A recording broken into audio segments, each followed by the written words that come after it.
marcado pela alternância entre episódios de depressão e de euforia. As crises podem variar em intensidade, frequência e duração. Transtorno bipolar. Quem nunca ouviu alguém dizer com certa ironia que alguma pessoa é bipolar? Pode até parecer engraçado para quem diz, mas não é. E tem mais, será que quem diz sabe exatamente o que é? Na continuação da matéria sobre transtornos mentais, o Dr. Carlos Felipe Cavalcante Carvalho vai explicar um pouco mais sobre esta, entre outras doenças mentais. O transtorno bipolar é uma condição um pouco mais grave, assim.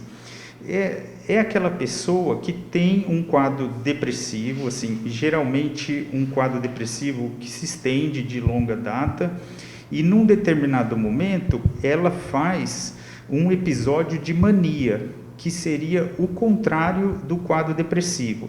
Em vez dela ficar triste, desinteressada pelas coisas, ela tem o inverso disso, como se fosse um quadro de euforia, que a pessoa perde o sono.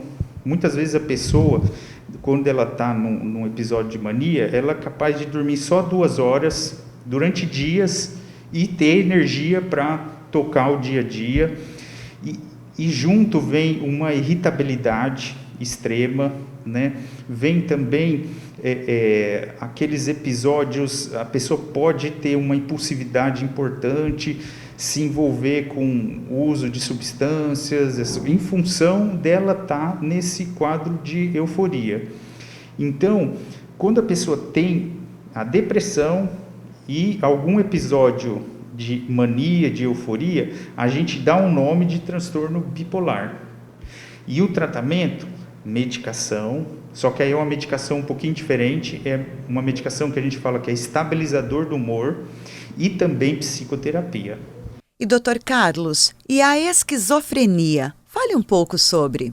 Esquizofrenia, aí a gente entra num grupo de transtornos mais graves, porque na esquizofrenia acontece assim uma alteração que a gente fala mais profunda na nossa psicopatologia.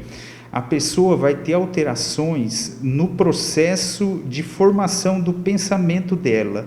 E nesse processo, digamos assim, ela cria delírios e ela perde o contato com a realidade. Esse mesmo contato que a gente compartilha com a realidade, a pessoa que tem um quadro de esquizofrenia tem um contato diferente. Então ela pode interpretar as coisas assim de uma maneira doentia, por exemplo, de que está sendo perseguido, de que tem câmeras filmando, de que as pessoas têm uma má intenção contra ela, e esse quadro vem junto com alucinações. E eu queria frisar uma coisa, que muitas vezes em filmes, assim, eles mostram o estereótipo da pessoa esquizofrênica como aquele que vê bichos, que vê coisas, mas não é. A alucinação mais comum que acontece na esquizofrenia é a auditiva, ouvir vozes que falam sobre a pessoa, vozes que fazem comentário ou conversam entre si. Para você ver, é uma experiência muito perturbadora, né? E envolve aí um tratamento mais intensivo, precisa de uma equipe multidisciplinar. As medicações que a gente passa são os antipsicóticos, uma medicação um pouco mais forte, né? Mas, assim, é um quadro mais grave, né? E a demência, qual a mais comum e como é que se resolve? Tem tratamento? Então, a demência o ser humano está vivendo cada vez mais, né? A expectativa aumenta cada vez mais. E é uma doença mais da senilidade, né? E nessa doença, o principal é a perda, progressiva das funções cognitivas, que a gente fala. Aí, nas funções cognitivas, a memória, principalmente a memória recente. Essa memória recente é a memória que a gente usa para o nosso dia a dia, para a gente tocar o nosso dia a dia. Amanhã eu tenho que fazer isso, hoje é dia tal da semana, eu tenho esse compromisso, fulano de tal me falou isso, aí eu preciso lembrar que eu preciso entregar.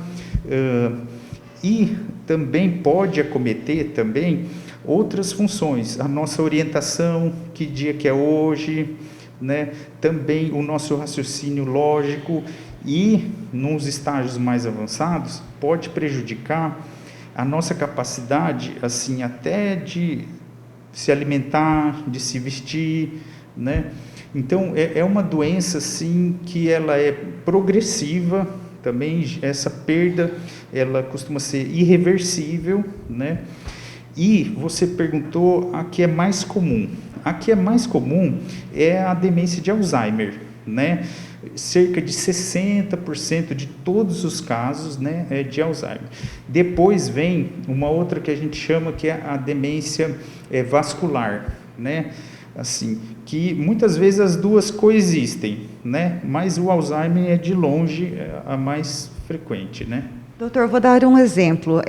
Às vezes a gente machuca ali alguma parte do corpo, tal, restaura, volta ao normal, tal. O cérebro é o único que as células não se restauram? Sim, você falou uma coisa importante, viu?